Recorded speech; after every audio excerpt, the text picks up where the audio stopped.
자, 지난주 설교를 여러분 기억하십니까? 뭐가 기억이 나시나요? 다음부터 지난주 설교를 기억하는 시간을 좀 따로 가져볼까요? 뭐가 기억이 나십니까? 다윗의 어쩌면 공생애라고 할 수 있겠죠. 공생애의 첫걸음을 본문이 말하고 있었습니다. 우리가 잘 알지만 하나님의 떠난 사울이 어떻게 되어졌냐면 악령에 의해서 고통을 받게 됩니다. 이 악령에 의해서 고통받는 것은 정신적인 고통만이 아니라 육체적인 고통이 같이 수반되었음을 말하고 있습니다. 해볼 것 다 해보니까 안 돼요. 그래서 이제 다른 대안을 제시합니다. 그게 뭐였냐 하면 음악치료였어요. 그리고 마침 다윗을 아는 젊은 신하가 한 명이 있었고 이제 그렇게 다윗의 공식적인 첫걸음이 되어집니다. 질문이 이거였죠. 왜 다윗이 기름받은 이유, 그 첫걸음을 하나님은 그 악령의 고통을 받는 사울을 치료하는 것으로 시작했을까가 질문이었습니다. 왜 그렇게 시작을 했냐면 그것이 바로 다윗의 부르심이기 때문에 그렇습니다. 그러니까 어떤 부르심이냐 하면 하나님을 떠났기에 악한 영들, 이 세상에 지배를 받고 있는 사람들을 치료하는 것이 다윗의 역할이었어요. 그냥 여기서 성경은 치료라고 말하지 않습니다. 원어 토부는 좋다, 선하다의 의미를 가집니다. 그러니까 우리가 창세기에 하나님의 이 땅을 창조하셨을 때의 표현이었죠. 창조하실 때 보기에 좋았더라고 표현합니다. 이 좋았더라가 토부예요. 그러니까 그 말은 어떤 의미가 되어지냐면 창조하실 때 그 상태, 즉 죄를 짓기 이전의 상태로 선하게 만드는 것이 바로 다윗의 사명이라는 것을 성경이 말하고 있다는 것입니다. 죄가 들어옴으로 말미암아 이 세상은 모든 피조물은 선한 것에서 이제 악한 것의 지배를 받는 좋지 않은 상태가 되어져 버리고 말았습니다. 그래서 악한 결과만이 있을 수밖에 없었어요. 사울처럼 고통스럽고 두려워하며 살아갈 수밖에 없게 되었다는 것입니다. 이 문제를 해결하기 위해서 다윗을 부르셨고 그리고 다윗의 후손 예수 그리스도께서 이 땅에서 하신 일이라는 것입니다. 죄인을 의인으로 선하게 만드셨습니다. 그리고 이제 그 사명은 우리의 부르심이 되어지는 것입니다. 하나님은 우리를 통해서 이 땅이 선해지기를 바라고 계신다는 것입니다. 능력의 문제가 아니에요. 어차피 그 문제는 능력으로 해결할 수가 없습니다. 능력이 없어도 연약해도 내가 가진 것이 없을지라도 하나님과 함께하면 아무 문제가 없다라는 것입니다. 하나님과 함께하기에 우리를 통해 이 땅을 선하시게 바꾸시기를 원합니다. 자, 우리 서로 다시 한번 인사할까요? 당신을 통해 이 땅이 선해지기를 바랍니다.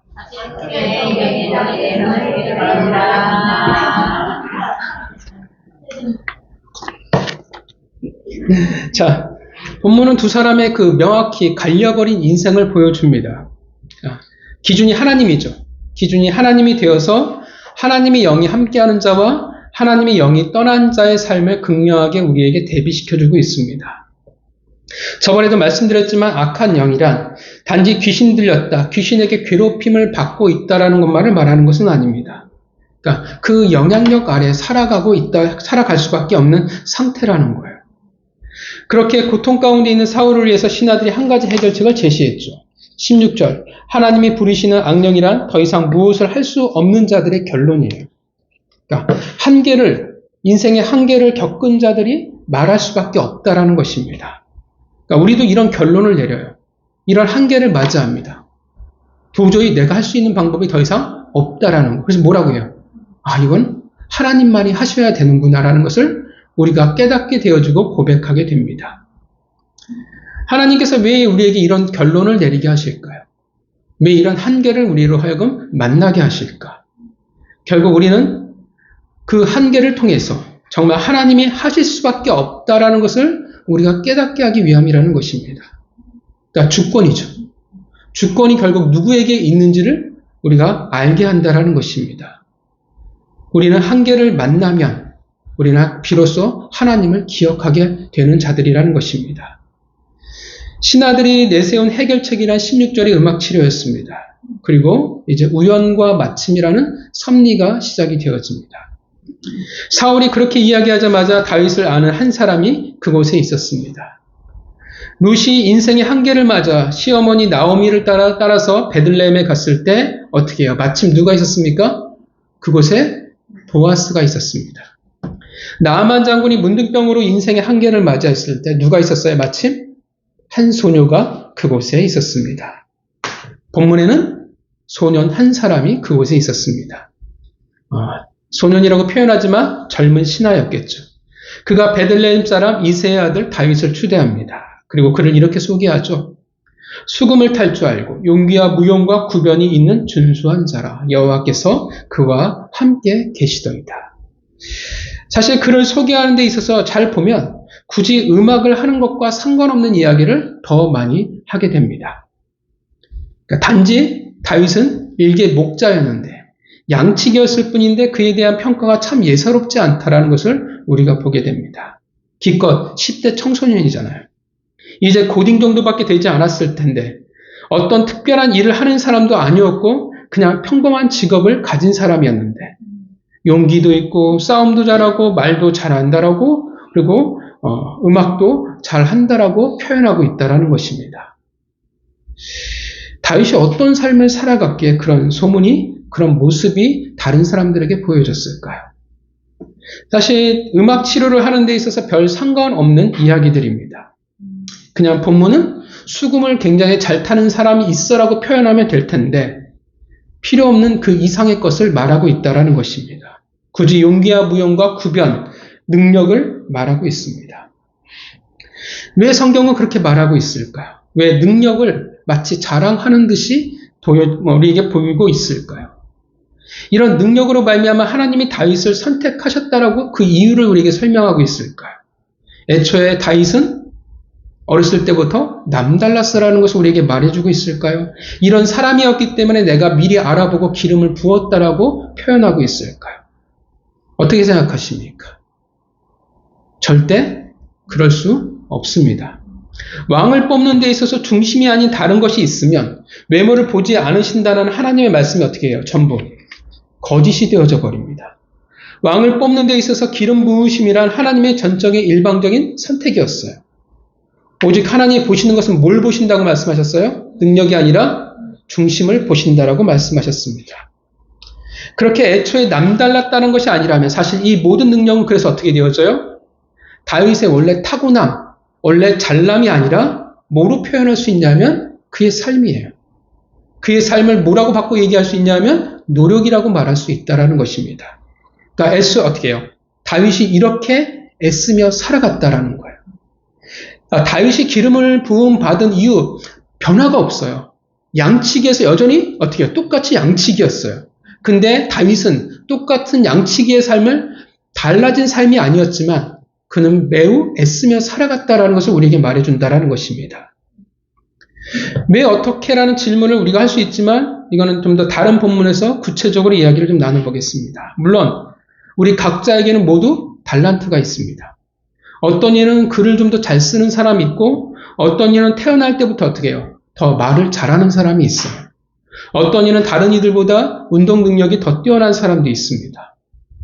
다윗도 그럴 수는 있어요. 운동 능력도 좋았고 말도 더 잘하는 아이였을 수도 있습니다. 근데 우리가 기억하지만 타고난 게 전부가 될 수는 없어요. 그러니까 우리가 알잖아요. 재능은 있는데 어떻게 해요? 노력을 안 하면. 그게 아무 의미가 없다라는 겁니다. 그러니까 머리가 좋으면 뭐예요? 노력을 안 하면. 그게 아무 상관이 없어요. 중요한 것은 천재가 아닌 이상 노력이라는 것이, 삶이라는 것이 굉장히 중요하다라는 것입니다. 그렇다고 우리가 다윗을 천재로 봐야 하는가? 아니요, 그럴 수 없어요. 왜냐하면 하나님은 천재를 우리의 롤모델로 세우시지 않습니다. 그러니까 천재는 어떻게 해요? 닮아갈 수 없는 존재예요. 아무리 노력한다고 해도 어떻게 해요? 천재를 닮아갈 수 있어요? 없어요. 천재는 그냥 천재예요. 걔네들은 그냥 타고난 거예요.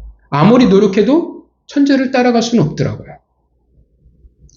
천재는 영역이 다른데 그들을 우리의 신앙의 본으로 세워버린다면 답은 뭐가 되냐면 신앙의 답은 우리는 도저히 저렇게 할 수 없어가 답이 될 수밖에 없어요.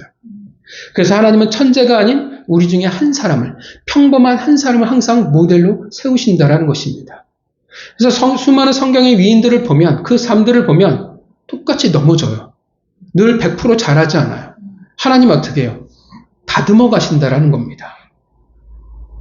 그렇다면 다윗도 마찬가지로 그도 많은 노력을 했다라는 것을 우리가 이해할 수 있습니다.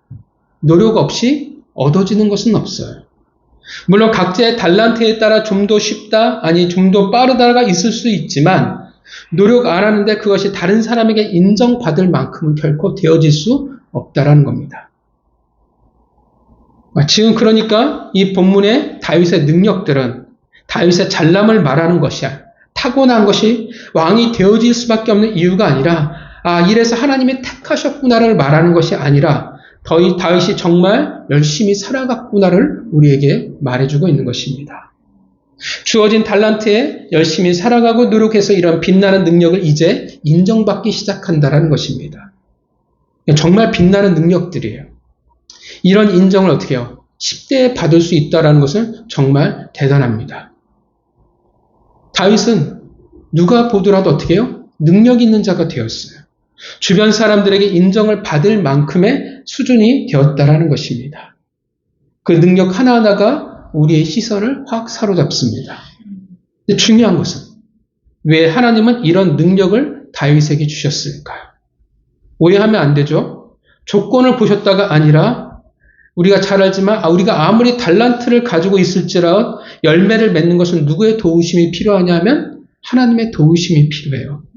분명 노력이라는 쉽지 않은 시간을 들이는 것 같고 내 피와 땀을 흘려 만들어질 것 같지만 그래서 우리가 종종 착각하지만 그러나 그것은 하나님이 모두 도우셨기 때문에 가능하다라는 것입니다.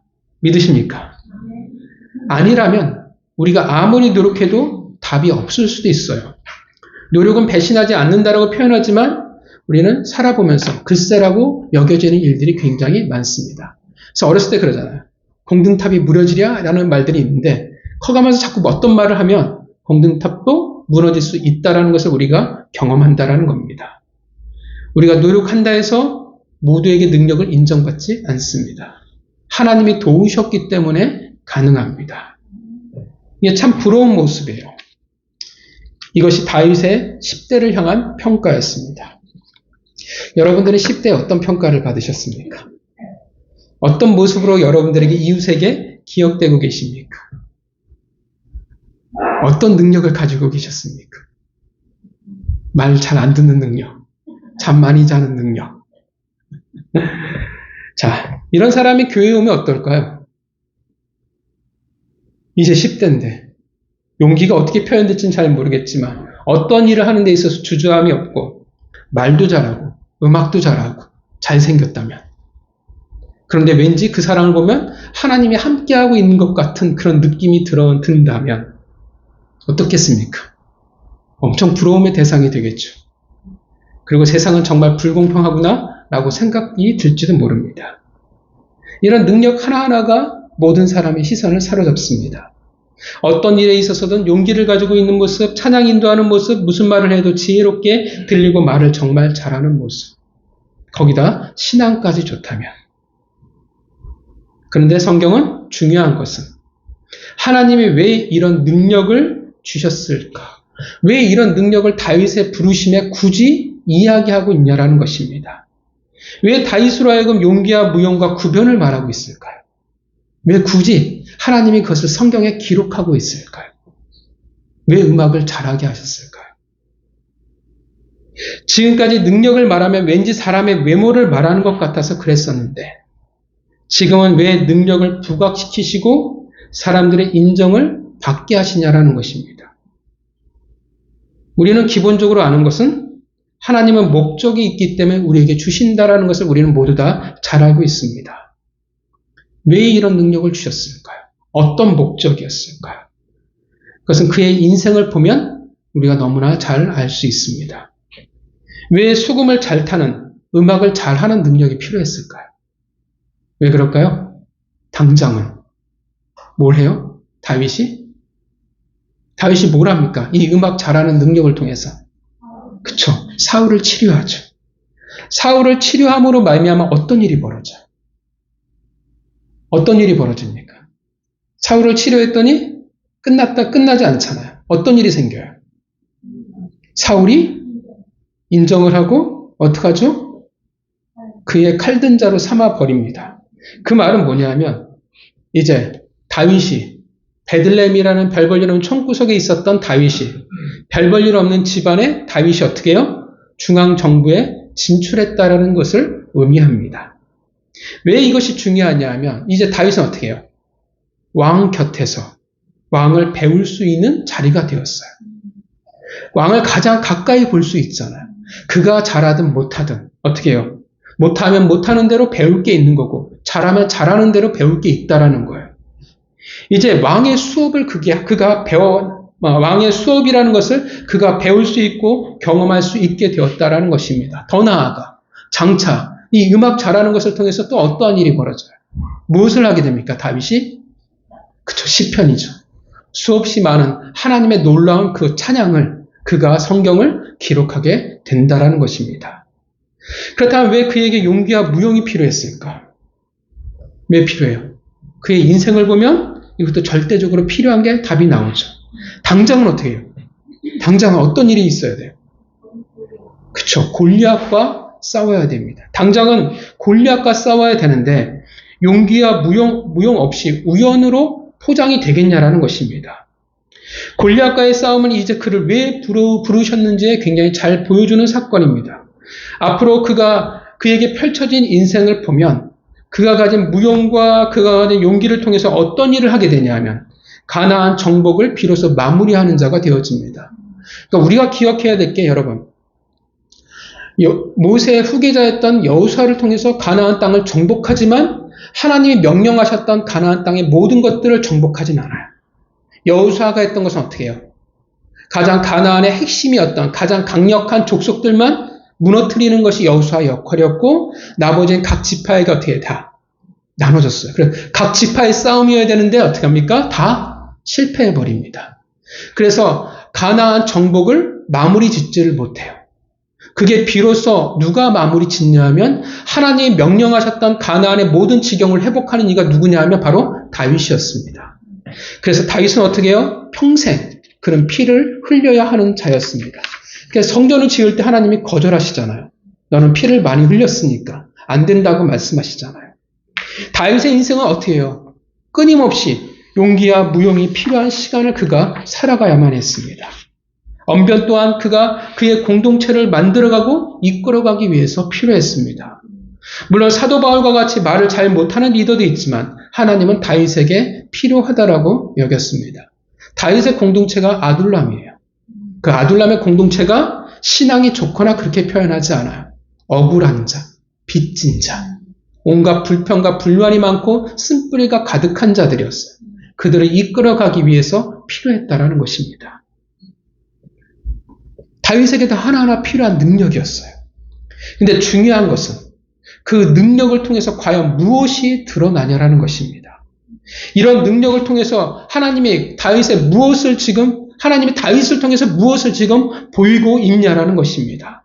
우리가 생각하는 능력은 자꾸 무엇으로 연결되어지냐면 내가 잘났어로 연결되어져요. 내가 힘이 있어, 내가 많은 것을 가졌어라고 그것이 결론인 것처럼 자꾸 연결하는데 그런데 다르다라는 것입니다. 여러분, 수금을 잘 타는 능력을 통해서 어떻게 되어져요? 무엇이 드러납니까? 결국 무엇이 드러나요? 성경을 읽어볼까요? 18절 읽어보겠습니다. 읽겠습니다. 시작. 소문 중 한 사람이 대답하여 이르되 내가 베들레헴 사람 이새의 아들을 본즉 수금을 탈 줄 알고 용기와 무용과 구변이 있는 준수한 자라. 여호와께서 그와 함께 계시더이다 하더라. 우리는 능력하면 내가 되어져요. 그런데 성경은 지금 뭘 말하고 있어요? 다윗의 수많은 능력을 말하고서 마지막에 뭘 이야기하고 있습니다? 여호와께서 그와 함께 계시더이다. 왜 수금을 잘 타야 돼요? 그 수금을 잘 타는 능력을 통해서 어떻게 해요? 다윗이 하나님과 함께 있다라는 것이 어떻게 해요? 드러나게 되는 거예요. 단지 수금을 잘 타기에 악령이 떠날까요? 여러분, 귀신 들린 사람한테 성경을 내밀어서 귀신이 떠날까요? 안 떠나요. 뭐가 더 중요해요? 하나님이 중요한 거예요. 성경의 능력이 있는 것은, 책의 능력이 있는 것은 아니거든요. 아무리 어떻게 해요? 기타를 잘 친다고 해서 귀신이 좀 나가냐는 거예요. 아니라는 거예요. 하나님이 영이 떠난 사울의 마음에 샬롬과 평안을 줄 수 없다라는 것입니다. 다윗과 함께 하시는 하나님의 능력이었어요. 하나님을 잃어버린 사울에게까지 그 영향력이 지금 미치고 있는 거예요. 그렇다면 그의 용기와 무용을 통해 지금 무엇이 드러나는 거예요? 골리앗과의 싸움을 통해서 여러분 무엇이 드러납니까? 17장 46절을 읽어보겠습니다. 17장 46절이에요. 17장 46절 읽어보겠습니다. 시작. 오늘 여호와께서 너를 내 손에 넘기시리니 내가 너를 쳐서 내 목을 베고 블레셋 그대의 시체를 오늘 공중의 새와 땅의 들짐승에게 주어 온 땅으로 이스라엘의 하나님께 계시를 알게 하고. 골리앗과 싸워 목적이 뭐예요? 이겨야 되는 목적이 뭐예요? 그렇죠. 온 땅으로 이스라엘 백성들에게 어떻게 해요? 하나님이 계신 줄을 알게 하기 위함이라는 거예요. 47절 여호와의 구원하심이 칼과 창에 있지 아니함을 이 무리에게 알게 하리라. 전쟁은 하나님에게 속한 것임을 알게 하기 위함이라. 뭡니까? 뭘 보여줘요? 보통 능력은 뭐로 연결되어져요? 나인데 지금 성경은 이 능력을 통해서 뭘 드러내고 있어요? 하나님이에요. 이것이 평생 다윗이 그의 백성에게 그리고 이 세상에 보여주기 위한 것들이라는 것입니다. 뭡니까? 다윗을 통해 하나님이 계시는구나라는 것을 보여주는 거예요. 다윗을 통해 하나님이 그렇게 함께 하신다는 것을 보여주게 알게 하기 위함이라는 것입니다. 이것이 앞으로 펼쳐질 다윗의 인생이에요. 다윗을 통해 하나님이 계시는구나. 다윗을 통해 어떻게 해요? 하나님이 함께 계시는구나. 그것을 위해서 이 능력이 필요하다라는 것입니다. 왜 그에게 능력을 주셨고 왜 보여주고 계십니까? 왜 이 능력을 말하고 있어요? 그 목적이 무엇입니까? 바로 하나님이 함께 하심을 드러내기 위한 수많은 도구 중에 하나라는 것입니다. 하나님이 함께 하신다는 것을 이스라엘 백성들, 즉 이제 그가 맡아야 할 백성들이 알아야 하기 때문에 그에게 주신 거예요. 그리고 어떻게 해요? 이스라엘 백성들도 다윗처럼 살아가야 하기 때문에 그렇습니다. 그들 모두 다 하나님이 함께 하신다라는 것을 이 땅에 드러내야 한다라는 것입니다. 그게 어떻게 해요? 택함받은 백성이라는 것입니다. 물론 오해하면 안 돼요. 능력만이 하나님을 이 땅에 드러내는, 하나님과 함께함을 드러내는 수단으로 봐서는 안 됩니다. 그러면 똑같아져 버리니까. 그런데 우리가 기억해야 할 것은 이 땅에 주신 모든 것은 어떻게 돼요? 다 목적이 있다라는 거예요. 우리에게 주신 모든 것, 하나님의 선물, 우리에게 주신 능력, 우리에게 주신 달란트, 우리의 삶을 위해서 주신 모든 것, 돈, 건강, 인생이라는 시간 모두 다 어떻게 해요? 다 목적이 있다라는 것입니다. 바로 하나님이 함께함이 어떻게 해요? 그것으로 말미암아 보여줘야 돼요. 내가 건강하면 건강한 대로, 내가 약하면 약한 대로 어떻게 해요? 나와 하나님이 함께 하신다라는 것을 보여줘야 돼요. 내가 돈이 많으면 돈이 많은 대로, 내가 없으면 없은 대로 저 사람을 통해 하나님은 살아계시는구나가 보여져야 한다라는 것입니다. 우리 모두에게 하나님이 각자 만들어 놓으신 것이 있습니다. 잘하는 것들이 있어요. 다른 이들에게 부러움을 받는 것도 있고 돋보이는 것들이 있다라는 것입니다. 적어도 남보다 이건 내가 잘할 수 있어라는 것을 하나님이 만들어 놓으셨습니다. 혹은 또 내 연약함을 하나님이 일부러 두시기도 했다라는 것입니다. 오늘날도 마찬가지예요. 우리에게 왜 능력을 주실까요? 노력을 통해서 내가 능력을 얻었다라고 생각하든 말든 왜 우리에게 다른 사람들이 보여지는 것들을 허락하셨을까요? 왜 우리에게 형통함을 주셨을까요? 혹은 고난을 주셨을까요? 그 모든 것을 통해서 왜 사람들에게 인정을 받게 하셨을까요? 왜 다른 사람으로부터 칭찬을 받게 하셨을까요? 와, 그 사람 정말 대단해. 그 형제는, 그 자매는 정말 대단해. 이것도 잘하고 정말 저런 것도 너무나 잘해. 성품이 너무 좋아. 그 사람하고 이야기하면 너무나 마음이 편해져. 어떻게 말을 저렇게 재주 있게 혹은 너무나 이쁘게 말을 할 수 있을까? 와, 대단한 달란트야. 어떻게 정말 대단한 실력을, 저만한 실력을 가지고 있을까? 나도 저 사람처럼 하고 싶어. 우리는 정말 열심히 살아가요. 능력을 가지기 위해서 혹은 그 능력을 통해 누군가에게 인정받기 위해서 우리는 열심히 살아갑니다. 근데 문제는 목적을 잊어버리고 살아갑니다. 그 이유를 너무나 쉽게 망각해버려요. 그래서 우리는 자꾸 하나님의 백성으로 실패해버립니다. 왜 우리에게 능력을 주시고 왜 우리가 다른 이로부터 때로는 칭찬과 인정을 받는 사람이 되게 하셨는지 모른다라는 거예요. 왜요? 하나님이 함께 하신다라는 것을 보여주기 위함이라는 것입니다.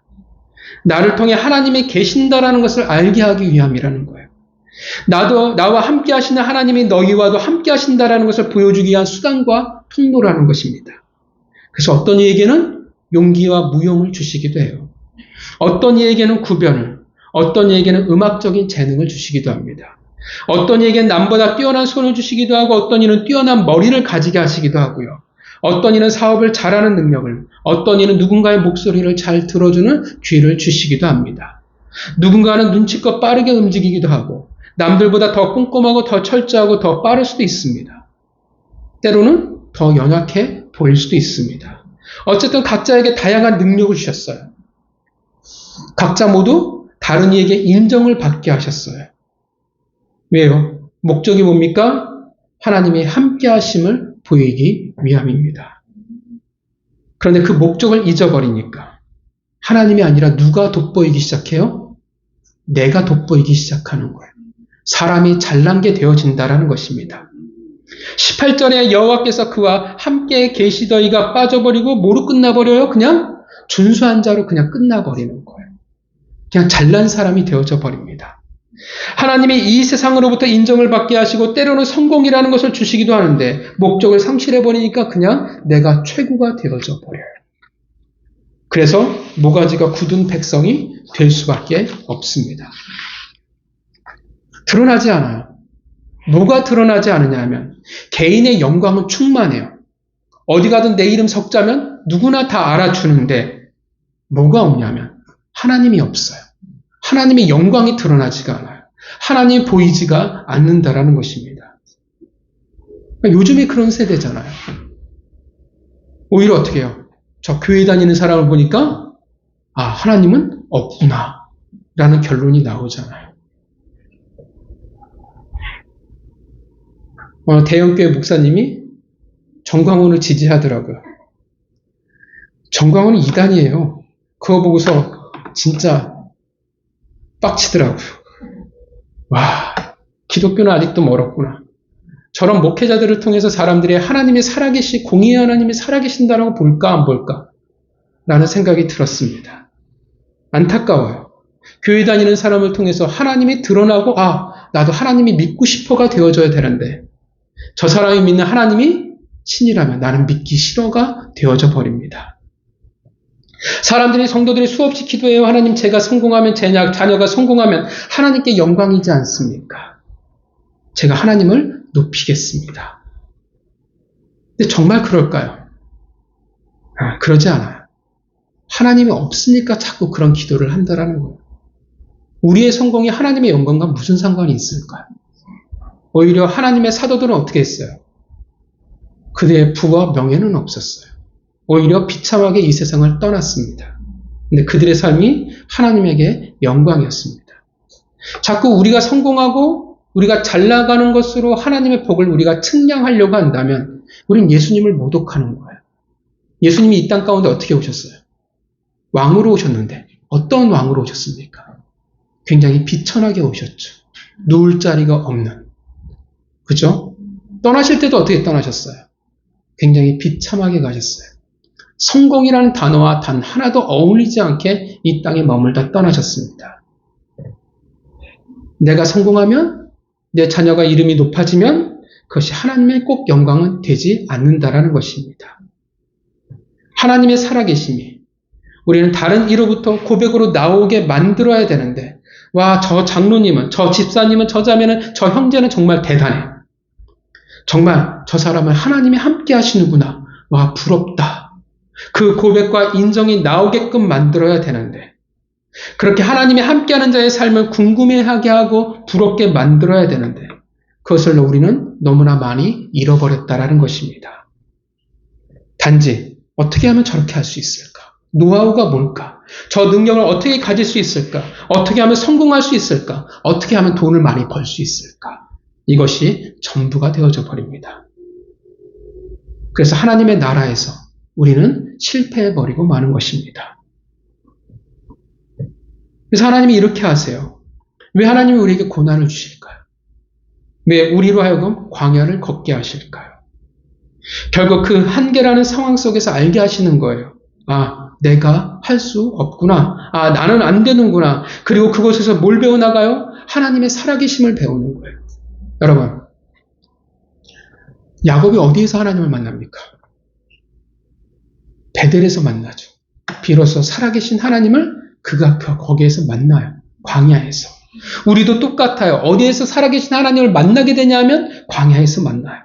그리고 어디에서부터 비로소 하나님과 동행하기 시작하냐면 광야에서 동행하기 시작한다라는 것입니다. 그래서 우리가 아는 다윗도, 그 대단한 다윗도 하나님이 어떻게 하세요? 광야로 하나님이 내몰게 됩니다. 그것에서 다시금 하나님을 만나게 하고 하나님과 함께하는 법을 배우게 됩니다. 여러분들을 통해서 다른 이들이 고백하기 위해서 정말 하나님이 하시는구나, 정말 하나님이 함께 하시는구나, 그러기 위해서 여러분들에게 능력을 허락하시고 다른 이로부터 인정을 받게 하십니다. 능력이라고 말하기 뭐한다면 뭔가 빛나는 것을 주셔서 다른 사람들에게 돋보이게 우리를 만드십니다. 그래서 성공을 주시기도 하고 때로는 광야를 우리에게 주시기도 합니다. 물론 세상이 보기에 그것은 좀 더 다른 능력일 수 있습니다. 순종의 능력일 수도 있고요. 하나님께 조금 더 빨리 항복할 수 있는 실력일 수도 있고 하루의 만나로 살아가는 그 은혜의 실력일 수도 있습니다. 영적인 감각일 수도 있고 더 오래 깊게 그리고 기도할 수 있는 실력일 수도 있습니다. 아니면 남을 잘 섬기는 실력이 될 수도 있어요. 그러나 그 모든 것을 통해서 뭐가 드러나야 돼요? 하나님이에요. 그리고 나도 저렇게 하고 싶구나가 되어져야 합니다. 하나님이 함께 하시는 그 모습을 위해 우리에게 다양한 삶을 살아가게 하실 것입니다. 다양한 것을 우리에게 경험하게 하실 거예요. 여러분의 각자의 자리에서 여러분들은 어떠한 부분에서 인정을 받고 계십니까? 여러분들은 어떤 칭찬을 듣고 살아가고 계십니까? 어떠한 부분에서 여러분들은 빛을 발하고 계십니까? 하나님이 여러분들로 하여금 어떤 실력을, 능력을 가지게 하셨습니까? 머릿속에 떠오르시죠? 나는 없는데요 라고 말하면 아니, 없지 않아요. 내가 아직 발견 못했을 뿐입니다. 자존감이 낮아서일지 모르지만, 자신 없어서일지 모르지만 분명한 것은 하나님은 분명히 있다라는 것입니다. 지금 잘 모른다라고 하면 그거는 공동체에 있어서 여러분들이 공동체에 머물면 그것이 점점 드러나게 될 거예요. 점점 내가 알아갈 수밖에 없을 것입니다. 중요한 것은 여러분들은 목적이 있다라는 것을 기억하셔야 됩니다. 교회가 시끄러워지고 믿는 이들은 많은데 하나님의 존재는 점점 드러나지 않는 세대입니다. 교회가 커져가면 당연히 무엇이 더 커져가야 되냐면 하나님의 이름이, 하나님의 그 함께하심이 날로 더 커져가야 하는데 그렇지 않아요. 시기와 질투, 자기자랑, 남보다 더 나를 낮게 여기는 작은 자가 아닌 큰 자의 외침만이 오히려 가득하다라는 것입니다. 하나님과 함께하는 모습이 아니라 성공과 함께하는 모습이 가득합니다. 내 자랑과 내 잘난만이 공동체에 가득해요. 그래서 하나님이 아닌 내가 돋보이는 것이 삶의 목적이 되어져 버립니다. 살아계신 하나님은 없고 나밖에 남지 않습니다. 여러분, 다른 이로부터 존중과 인정을 받을 때, 내가 빛나게 되어질 때, 다른 사람들이 나를 바라보게 되어질 때, 내 수고와 땀을 통해 뭔가를 내가 이뤄나가기 시작할 때, 나를 통해 지금 무엇이 드러나고 있는지 여러분 돌아보시기를 바랍니다. 나를 통해 지금 하나님이 함께하고 있는지가 드러나고 있는지 아니면 내 이름이 전부인지를 여러분 보셔야 돼요. 내가 18절에 구변이 있는 준수한 자라에서 거기서 멈추고 있는지, 여호와께서 그와 함께 하시더이다라는 고백으로 이어지고 있는지를 돌아보시기를 바랍니다. 하나님이 우리에게 주시는 모든 빛나는 것을 통해서 혹은 광야를 통해서 여러분의 인생을 통해서 하나님이 여러분 각자와 함께 하심이 드러나기를 바랍니다. 본문에 하나님을 떠나버린 사울의 평가는 뭐였습니까? 악령이 함께하는 자였어요. 반면 하나님이 영이 임한 다윗의 평가는 뭡니까? 능력이 아니라 하나님과 함께하는 자였습니다. 이것이 다윗의 평가였고 그리고 여러분들의 평가가 되어지기를 바랍니다. 한 주간 여러분의 이름 앞에 수많은 능력이 함께하길 바랍니다. 인정받길 바랍니다. 사람들이 부러워하길 바랍니다. 여러분들에게 선한 평가가 있길 바랍니다. 그리고 그 모든 빛나는 것들을 통해서 오직 여호와께서 그와 여러분과 함께 계시더이다 하더라는 그 부러움이 있기를 바랍니다. 그 한 주가 되시기를 주님의 이름으로 축원합니다.